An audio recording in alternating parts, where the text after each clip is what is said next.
5 days. That is all it took for 20 years of meticulously engineered PR to completely burn to the ground behind closed doors at Clarence House. When the official statement dropped on a damp Tuesday morning, announcing that Camilla was stepping back from royal duties and relinquishing her title as queen consort, the media treated it as a sudden health scare, a fatigue-related retreat, a quiet, dignified stepping aside for the good of the institution. It was a lie. Every single word of it was a sanitized, panic-driven fiction designed to hide a fire that threatened to consume the entire House of Windsor from the inside out. Because behind the palace gates, there was no gentle retirement. There was an emergency privy council, a shredded family dynamic, and a paper trail leading straight from a sleepy accounting office in London to a web of shell companies spanning Luxembourg, the British Virgin Islands, Switzerland, and the Cayman Islands. Let's rewind. Let's go back to how this actually started, because the establishment wants you to believe this was a minor administrative oversight. Image control dressed as tradition.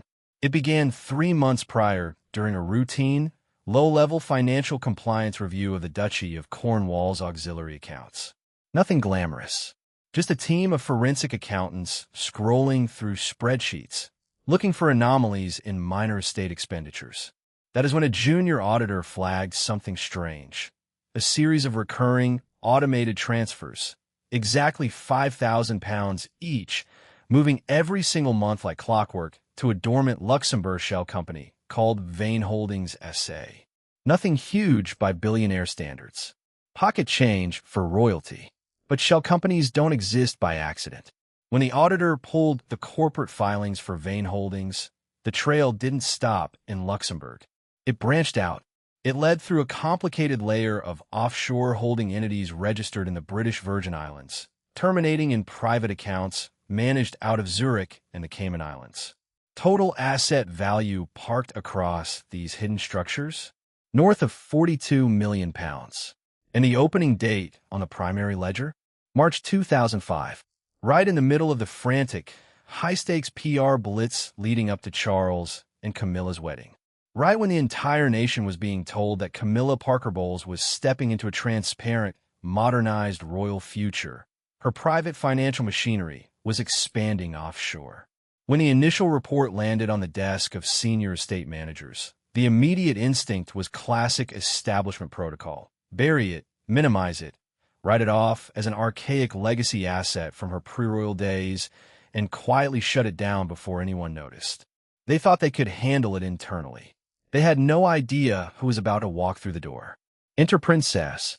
And if there is one person in the firm who treats institutional survival with cold, ruthless precision, it is the Princess Royal. When the file was discreetly flagged to her to prevent a leak to Fleet Street, and didn't panic. She didn't call a press conference. She looked at the timestamps, traced the transaction history, and found the smoking gun that changed everything. It wasn't the existence of the offshore accounts that doomed Camilla. Rich people hide money. Everyone knows the game. It was the timeline of the closure. And notice something the initial audit missed. The digital signature authorizing the total liquidation and dissolution of Vane Holdings SA wasn't from 2005. It wasn't an old habit left behind. It was executed precisely 11 days after the junior auditor made his first inquiry. Someone inside the inner circle had tipped them off. Someone had panicked and tried to scrub the server logs the exact moment the auditors started asking questions. That is the definition of an active, deliberate cover-up. And didn't go to Charles immediately. She took the digital forensic report straight to the senior legal counsel of the royal household, laid it on the mahogany table, and said 3 words that echoed through the corridors of power. We cannot survive this. To understand why those hidden accounts triggered an immediate nuclear reaction behind palace walls, you have to follow the money. And the money didn't just sit in Swiss vaults drawing interest. It moved. When financial investigators dug deeper into the transaction logs under Princess Anne's direct supervision, they mapped a network of secondary transfers that tied directly into some of the most toxic scandals of the decade. Specifically, the shadow financing network surrounding Prince Andrew. Let me be fair for a second. In royal circles, overlapping financial portfolios and opaque trusts are as old as the monarchy itself. Wealth is managed through layers of protection to shield estates from taxation and public scrutiny. But there is a massive gulf between a protected estate portfolio and secret, unregistered offshore accounts funneling capital to individuals tied to disgraced financiers and international fixers. The audit revealed that between 2012 and 2021, regular disbursements from the Cayman accounts were routed through intermediary firms to bank accounts managed by former associates of Prince Andrew.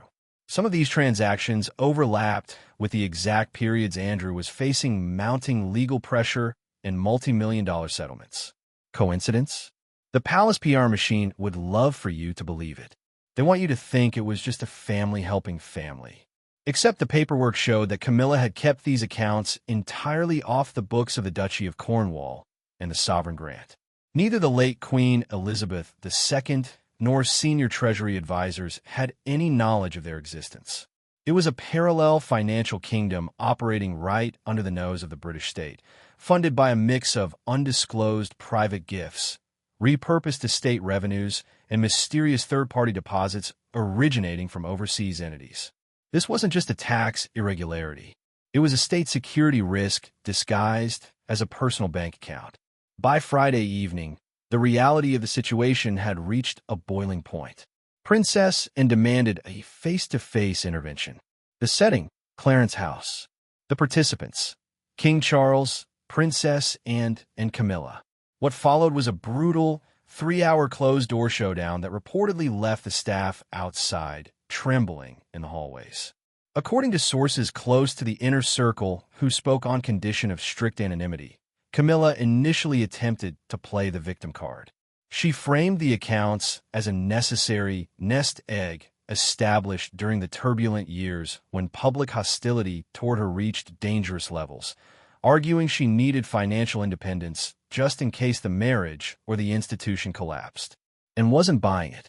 Not for a single second. When pressed on why the funds were actively moving capital to accounts linked to Andrew's network as recently as 2024, long after her position as queen consort was supposedly secure, Camilla's defense crumbled. The paper trail didn't match the story. The numbers didn't lie. Charles sat at the head of the table, trapped between his sister's uncompromising demand for institutional preservation and his wife of nearly 2 decades. For years, Charles had fought a brutal, exhausting PR war to rehabilitate Camilla's image from public enemy number 1 to a beloved crown queen. He had spent millions in political capital, bullied editors, and rewritten public perception through sheer stubbornness. To admit that she was running a secret offshore financial operation connected to the monarchy's most toxic liabilities wasn't just a personal betrayal. It was the ultimate validation of every anti-establishment critic who ever claimed the royals are above the law, operating with complete impunity while preaching austerity to the British public. As the confrontation reached its climax and laid down the ultimatum, either we act decisively, seize the accounts, and strip the titles before the press gets the documents, or the Sunday papers drop the entire investigation and the institution takes a fall with you. Charles made his choice. He didn't hesitate. Let's look at the mechanics of what happened next, because the speed of the royal response tells you everything you need to know about how terrified they actually were. On Sunday morning, while the nation was distracted by routine weekend programming, an emergency session of the Privy Council was quietly convened. No pomp, no ceremonial querelles, just a grim-faced king, a handful of trusted advisors, and legal drafts that had been hammered out in total secrecy over 48 hours. The legal mechanism used to strip Camilla of her titles was dusted off from historical precedents not seen in centuries. A swift, executive royal decree backed by emergency parliamentary statutory instruments designed to prevent a constitutional crisis. They didn't give her a trial.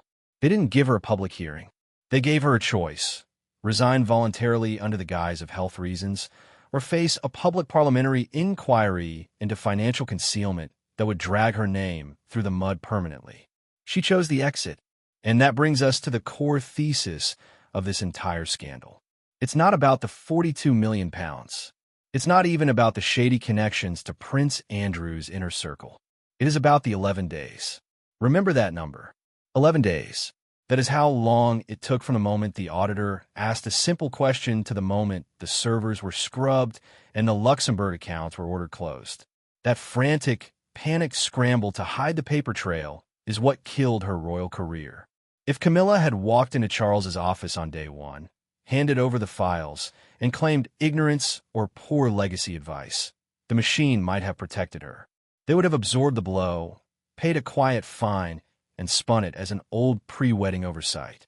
Instead, her first instinct, the establishment instinct, was to conceal, to cover up, to delete the digital fingerprints and hope the auditors would look the other way. That is what infuriated Prince William.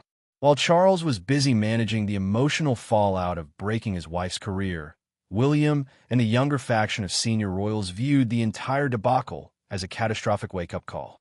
William reportedly demanded zero tolerance for any financial opacity moving forward, recognizing that in an era of intense economic hardship for ordinary Britons, a royal family caught hiding millions offshore would face an existential revolt.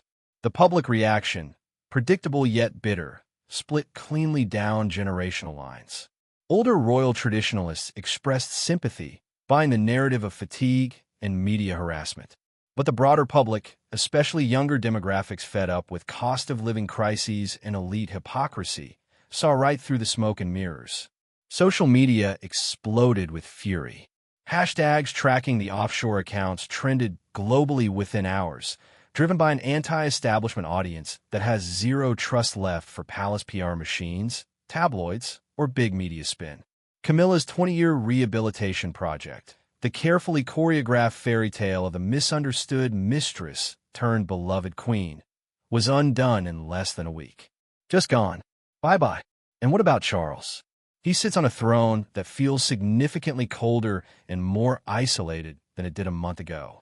He protected the crown by sacrificing his wife, proving once again that in the House of Windsor, the institution always wins in the end. But this won't be the last leak. Trust me, the people who leaked the original audit documents to Princess and are still sitting inside the financial machinery, watching every move. Fame at this level is never just a headline. It's a moment in time. Drop your take and verdict in the comments below. I read every single one, and I want to know if you think Camilla was pushed under the bus or if she got off easy.